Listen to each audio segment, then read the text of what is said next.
Good morning children. आज मैं आपको पार्ट 3 शब्द विचार पढ़ाऊंगी। ठीक है।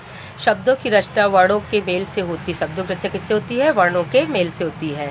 जैसे तोता, गाय और मोर की रचना वर्णों के मेल से हुई है। इनका कोई ना कोई अर्थ है, इसलिए शब्द है। इस प्रकार वर्णों के सार्थक मेल को हम शब्द कहते हैं। जो वर्णों के सार्थक मेल होते हैं उनको हम शब्द कहते हैं। अब आता है जो है शब्दों के प्रकार। हिंदी भाषा में शब्दों को 3 आधारों पर बांटा गया: उत्पत्ति के आधार पर, बनावट के आधार पर और प्रयोग के आधार पर।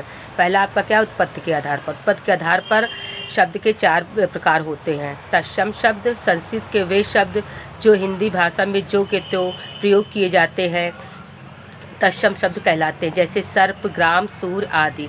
जो संस्कृत के शब्द हिंदी में जो के त्यों प्रयोग किए जाते हैं उनका मतलब उसको बदला नहीं जाता, उसे हम तत्सम शब्द कहते हैं। फिर तद्भव शब्द, संस्कृत भाषा के वे शब्द जो हिंदी भाषा में कुछ बदले हुए रूप में प्रयुक्त होते हैं उन्हें हम तद्भव शब्द कहलाते हैं। ठीक है। जो संस्कृत भाषा के शब्द होते हैं उनको जब हिंदी भाषा में प्रयोग किया जाता है तो उनके कुछ रूप बदल जाते हैं तो उन्हें हम तद्भव शब्द कहते हैं। जैसे कि आम, और इसमें तत्सम में आम्र होता है। आँख, अक्षि, कान, कर्ण, ऊंचा, उच्च आदि। तत्सम और तद्भव शब्दों के उदाहरण यहाँ पर है। ठीक है।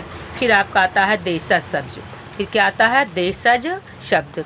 ऐसे शब्द जो क्षेत्र विशेष की विभिन्न बोलियों से हिंदी में आ गए हैं देशज शब्द कहलाते हैं। जैसे चिड़िया, डिबिया, आय, पत्थर आदि। ऐसे शब्द जो क्षेत्र विशेष से मतलब उस क्षेत्र के, उस शहर की भाषा के जो प्रयोग होता है, बोलियां होती हैं, आ जाते हैं, हिंदी में आ जाते हैं, उन्हें हम देशज शब्द कहते हैं। फिर आता है विदेशी शब्द। इसके अंतर्गत विदेशी भाषाओं के वे शब्द आते हैं जो हिंदी में प्रचलित हो गए हैं। जैसे स्टेशन, मोटर, चपरासी आदि। ये विदेशी शब्द हैं जो कि हिंदी भाषा में प्रचलित हो जाते हैं और हिंदी भाषा में लिखे जाते हैं। स्टेशन, मोटर, चपरासी आदि। फिर यहाँ पे देखिए अंग्रेजी शब्द है doctor, college, pen, school, chocolate. फिर फारसी शब्द है कागज़, बाजार, आज़ादी, दुकान, आदमी। फिर अरबी शब्द है कमीज, जहाज, इलाज, मालिक, अमीर।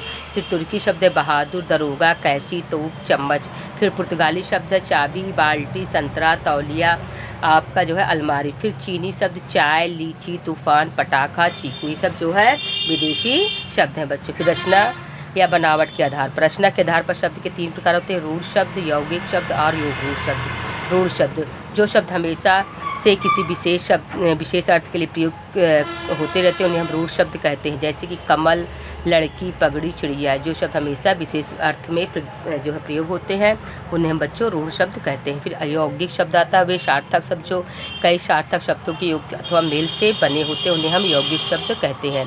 जो शब्द सार्थक शब्द जो कई सार्थक शब्दों के योग से बनते हैं उन्हें हम यौगिक शब्द कहते हैं। जैसे देखिए विद्या धन आलय। फिर राष्ट्र धन पति, स्नान धन घर, सेनापति धन सेनापति। फिर आता है आपका योग रूढ़ शब्द। ऐसे शब्द जिनके टुकड़े तो हो सकते परंतु उन टुकड़ों का सीधा अर्थ निकल कर कोई विशेष अर्थ निकलता है उसे योग रूढ़ शब्द कहलाते हैं। ठीक है। ऐसे शब्द जिनके टुकड़े तो हो सकते हैं लेकिन जो है उनको इनका विशेष अर्थ, जिनका सीधा अर्थ ना निकल कर विशेष अर्थ निकलता है। जैसे देखिए पंख धन जा। पंकज में पंख मतलब बच्चों यानी कीचड़ में जन्म लेने वाला अर्थात कमल। फिर नीलकंठ, नीले कंठ वाला अर्थात शिव। ठीक है। प्रयोग के आधार पर शब्द के जो है भेद। प्रयोग के आधार पर शब्द के 2 प्रकार होते हैं: विकारी शब्द और अविकारी शब्द। पहले है विकारी शब्द। इनके रूप में लिंग, वचन तथा काल के कारण परिवर्तन हो जाता है। जैसे संज्ञा, सर्वनाम, विशेषण एवं क्रिया शब्द। इनके लिंग, वचन, काल के कारण प्रवृत्ति में परिवर्तन हो जाता है। जैसे संज्ञा बदल जाता है, सर्वनाम बदल जाता है, विशेषण बदल जाता है, क्रिया शब्द भी बदल जाता है। अविकारी शब्द जिनके रूप में कभी भी किसी स्थिति में कोई परिवर्तन नहीं होता है। जैसे क्रिया विशेषण, संबंध बोधक, समुच्चय बोधक, विस्मयादि बोधक। ठीक है। पहले होता है क्रिया विशेषण, फिर संबंध बोधक, फिर समुच्चय बोधक, फिर विस्मयादि बोधक। ठीक है। फिर इन शब्दों के विषय में हम अगले अध्याय में पढ़ेंगे। देखिए पहले शब्द किसे कहते हैं? वर्णों के सार्थक मेल को हम शब्द कहते हैं। शब्दों को 3 प्रकार में 3 आधारों पर बांटा गया: उत्पत्ति के आधार पर, बनावट के आधार पर और प्रयोग के आधार पर। फिर उत्पत्ति के आधार पर शब्द के 4 भेद होते हैं: तत्सम, तद्भव, देशज, विदेशी। फिर बनावट के आधार पर शब्द के 3 भेद होते हैं: रूढ़, यौगिक और योग रूढ़। फिर प्रयोग के आधार पर शब्द के 2 भेद होते हैं: विकारी और अभिकारी। बच्चों इस लेसन को रीड कर लीजिएगा तो आपको शब्द के बारे में पता चल जाएगा। धन्यवाद।